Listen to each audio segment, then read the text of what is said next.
생명보다 귀하다. 나의 갈 길 다가도록 나와 동행하소서. 주께로 가까이 주께로 가오니 나의 갈 길 다가도록 나와 동행하소서. 세상 복이 아니란과 모든 병에 버리고 험한 길을 가는 동안 나와 동행하소서. 주께로 가까이 주께로 가오니 나의 갈 길 다가도록 나와 동행하소서.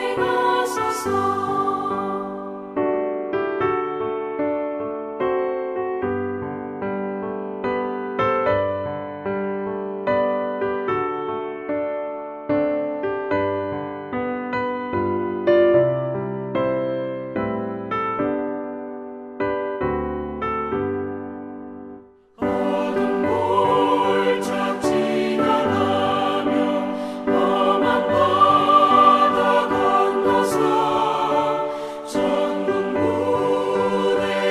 이르도록 나와 동행하소서.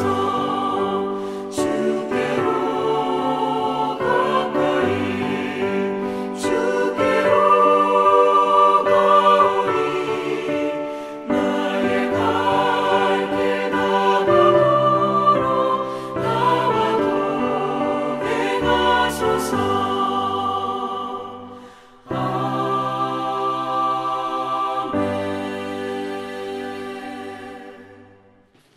오늘 하나님의 말씀은 마태복음 14장 1절에서 12절까지 말씀입니다. 그때에 분봉왕 헤롯이 예수의 소문을 듣고 그 신하들에게 이르되 이는 세례 요한이라. 그가 죽은 자 가운데서 살아났으니 그러므로 이런 능력이 그 속에서 역사하는도다. 전에 헤롯이 그 동생 빌립의 아내 헤로디아 일로 요한을 잡아 결박하여 옥에 가두었으니 이는 요한이 헤롯에게 말하되 당신이 그 여자를 차지한 것이 옳지 않다 하였습니다. 헤롯이 요한을 죽이려 하되 무리가 그를 선지자로 여김으로 그들을 두려워하더니 마침 헤롯의 생일이 되어 헤로디아의 딸이 연석 가운데서 춤을 추어 헤롯을 기쁘게 하니 헤롯이 맹세로 그에게 무엇이든지 달라는 대로 주겠다고 약속하거늘 그가 제 어머니의 시킴을 듣고 세례 요한의 머리를 소반에 얹어 여기서 내게 주소서. 왕이 근심하나 자기가 맹세한 것과 그 함께 앉은 사람들 때문에 주라 명하고 사람을 보내어 옥에서 요한의 목을 베어 그 머리를 소반에 얹어서 그 소녀에게 주니 그가 자기 어머니에게로 가져가니라. 요한의 제자들이 와서 시체를 가져다가 장사하고 가서 예수께 아뢰니라. 오늘 이 말씀은 세례 요한의 죽음에 대해서 얘기합니다. 세례 요한이 어떻게 죽었는지에 대해서 설명하고 있습니다. 3절에 보면 전에 헤롯이 그 동생 빌립의 아내 헤로디아 일로 요한을 잡아 결박하여 옥에 가두었으니 동생의 아내를 취한 것 때문에 세례 요한이 그것이 얼마나 큰 죄인가를 지적했고 그것 때문에 헤롯이 세례 요한을 옥에 가둔 사건입니다. 4절에 보면 이는 요한이 헤롯에게 말하되 당신이 그 여자를 차지한 것이 옳지 않다 하였습니다. 그러나 5절에 보니까 헤롯이 요한을 죽이려 하되 무리가 그를 선지자로 여김으로 그들을 두려워하더니 두려움 때문에 세례 요한을 죽이고 싶었지만 죽이지 못합니다. 근데 죽이게 된 사건이 나죠. 6절에 마치 헤롯의 생일이 되어 헤로디아의 딸이 연석 가운데서 춤을 추어 헤롯을 기쁘게 하니 헤롯이 맹세로 그에게 무엇이든지 달라는 대로 주겠다고 약속합니다. 근데 그 딸이 원한 게 뭐냐 하면 8절에 그가 제 어머니의 시킴을 듣고 이르되 세례 요한의 머리를 소반에 얹어 여기에 내게 주소서 하니 8절에 왕이 근심하나 자기가 맹세한 것과 그 함께 앉은 사람들 때문에 주라 명합니다. 그래서 10절에 사람을 보내어 옥에서 요한의 목을 베어 그 머리를 소반에 얹어서 그 소녀에게 주니 그가 자기 어머니에게로 가져가니라. 여자에게 태어난 중에 가장 큰 자라고 불리는 세례 요한이 이렇게 죽었습니다. 그런데 이 죽음을 보면서 우리는 어떤 생각을 합니까? 네. 어쩌면 우리는 너무 허무하게 죽었다라고 생각할지도 몰라요. 어떻게 사람이 이렇게 허무하게 죽을까? 잔치에서 그냥 어떤 여자가 춤추면서 춤의 상으로 세례 요한의 머리를 날라 그래서 세례 요한이 목이 잘려 죽었다. 이건 참 허무하다라고 생각할지 모릅니다. 그러나 우리 믿는 성도들은 이 죽음에 대해서 정확히 생각할 필요가 있습니다. 신앙을 지키다가 믿음을 수호하다가 진리를 지키다가 잘못된 것은 잘못됐다라고 얘기하다가 죽는 것은 오히려 영광입니다. 그것은 순교고 그것은 하나님께서 하늘에 상을 베푸시는 놀라운 사건입니다. 바로 우리는 이 죽음에 대해서 제대로 바라보고 제대로 알아야 되는 부분이 오늘 말씀을 통해서 우리가 생각해야 되는 부분입니다. 우리 믿는 성도들은요, 주의 말씀을 지키다가 죽어도 우리는 영원히 사는 거예요. 그러나 반대로 헤롯 같은 경우에 보면 헤롯은 지금 살아 있습니다. 살았지만 이 사한 행동 때문에, 이 삶 때문에 이는 영원히 죽게 되어진다라는 거죠. 그렇죠? 그렇기 때문에 지금 살아있는 게 중요한 것이 아니에요. 지금 살아있는 것이 중요한 거냐? 지금 죽을지라도 영원히 사는 것이 중요합니다. 그리고 지금 살면 뭐합니까? 지금 살아있으면 뭐예요? 그는 두려움 속에서 살고 있는데 항상 이 헤롯은 항상 두려움 속에서 살아가는 인생을 보게 됩니다. 1절에도 보면 그때 분봉한 헤롯이 예수의 소문을 듣고 그 신하들에게 이르되 이는 세례 요한이라 그가 죽은 자 가운데서 살아났으니 그러므로 이런 능력이 그 속에서 역사하느니라 하더라. 그 예수님께서 사역을 열심히 하시는 것을 보면서 이 헤롯이 세례 요한을 죽인 헤롯이 너무 두려워한 거예요. 왜냐하면 세례 요한이 다시 살아났다라고 생각하기 때문에 세례 요한이 다시 살아나서 역사하면 이제는 자기는 죽은 몸이라고 생각하는 거죠. 자기는 큰일 났다고 생각하는 거죠. 뭐 하늘에 벌을 받을 거라고 생각하는 거겠죠. 그렇죠? 그러니까 그 인생은 세례 요한을 죽였지만 그는 항상 두려움 속에 사는 절대로 행복한 삶을 살 수가 없는 그런 사람이 헤롯이었다. 뭐 그게 어떻게 사는 겁니까?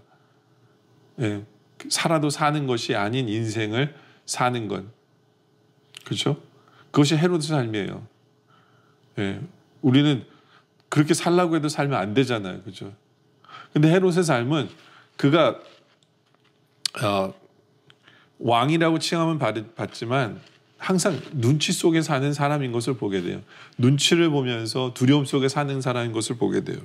5절에도 보면 헤롯이 요한을 죽이려 하되 무리가 그를 선지자로 여김으로 그들을 두려워하더니 왕이지만 항상 사람의 눈치를 보고 백성의 두려움 속에 산 사람이에요. 세례 요한을 죽였음에도 불구하고 더 사람들을 두려워하겠죠. 내가 선지자를 죽였는데 이 사람들이 또 날 가지고 어떻게 하는 게 아닐까? 두려움 속에 계속해서 살아가겠죠. 그렇죠? 그러니까 하나님 앞에서도 두려울 뿐 아니라 사람들 사이에서도 두려운 거예요. 그리고 눈치 보고 그렇잖아요. 9절에 보면 왕이 근심하나 그렇죠? 예. 요한의 머리를 달라고 하는 그 요청을 때문에 근심합니다. 자기가 준다고 해놓고 네 소원대로 들어준다고 근심해요. 예. 그리고 자기가 맹세한 것과 그 함께한 자들 때문에 자기 뜻은 하나도 없어요. 자기 생각은 없어요. 주위에 있는 사람들 때문에 누가 요청했기 때문에 근심하며 걱정하며 눈치 보며 예. 이게 헤롯 왕의 삶입니다. 그러니까 살아도 산 것이 아니죠. 살아도 산 것이 아니에요. 예. 그러나 세례 요한은 어떠합니까? 세례 요한은 3절에 보면 전에 헤롯이 그 동생 빌립의 아내 헤로디아 일로 요한을 잡아 결박하여 오대 가두었으니 4절에 이는 요한이 헤롯에게 말하되 당신이 그 여자를 차지한 것이 옳지 않다 하였습니다. 세례 요한은 항상 그래요. 잘못된 것은 잘못됐다고 얘기합니다. 노해야 될 것은 노하는 삶이에요. 누가 나를 죽일지라도 누가 나를 감옥에 집어넣을지라도 이것이 항상 분명한 사람이에요. 네. 바로 이것이 우리가 배워야 되는 부분입니다.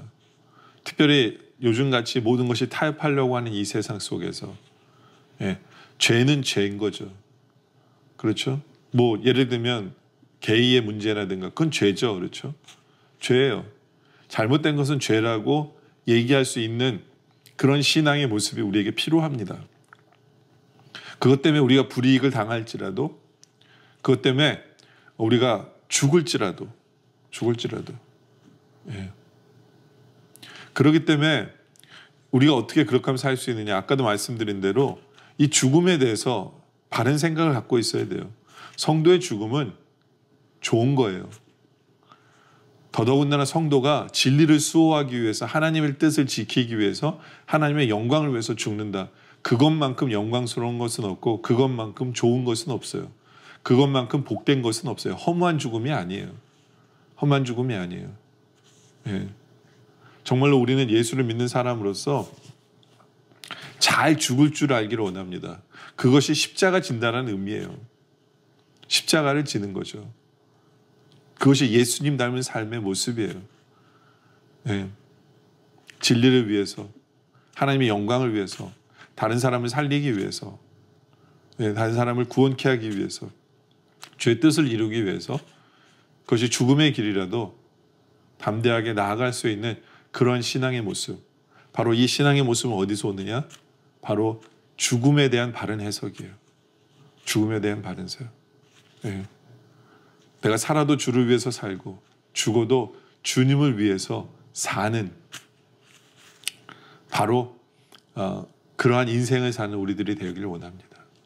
이 땅에서 많은 것을 갖는 것이 우리의 소원이 아니라 오히려 죽어서 영원히 주님과 함께 저 천국에서 영원한 상급을 쌓으며 영원한 상급을 쌓고 저 영원한 저 천국을 바라보며 그래서 죽음도 복이라는 그런 결론 속에서 항상 담대하게 항상 승리하며 그렇게 살아가는 우리 모두가 되어지시기를 주님의 이름으로 축원합니다. 기도드리겠습니다. 아버지 하나님 감사합니다. 세상은 우리에게 죽음이라는 것을 가지고 위협하고 그것을 가지고 타협하라고 얘기하고 그것을 가지고 우리를 흔들려고 하지만 오히려 성도의 죽음은 우리가 사랑하는 주님과 영원히 사는 것이고 또 이 땅에서 쌓은 상급을 영원히 누리며 사는 것이기에 아버지 하나님 죽음을 두려워하는 것이 아니라 죽음을 피하려고 하는 것이 아니라 오히려 항상 우리는 주의 말씀을 수호하고 주의 진리를 수호하고 주의 뜻을 이루기 위한 것이 우리의 소원되게 하여 주시옵소서. 정말 우리가 이 땅에서 살아도 걱정 속에 근심 속에 눈치 보며 내 뜻대로 살지 못하고 항상 남의 뜻에 사는 그런 인생을 살아도 산 것 같지 않은 인생을 살지 않게 하여 주시옵소서. 주님 때문에 항상 주님이 나와 함께 하심을 알기에 담대하고 확실하게 주님을 선포하고 확실하게 주의 영광을 나타내며 담대하게 자신 있게 용기 내어 살아가는 우리 모두가 되어줄 수 있도록 주님 인도하여 주시옵소서. 아버지 하나님 오늘 말씀에 감사드립니다. 계속되는 기도 속에 함께하여 주시옵소서. 예수님의 이름으로 기도드립니다. 아멘.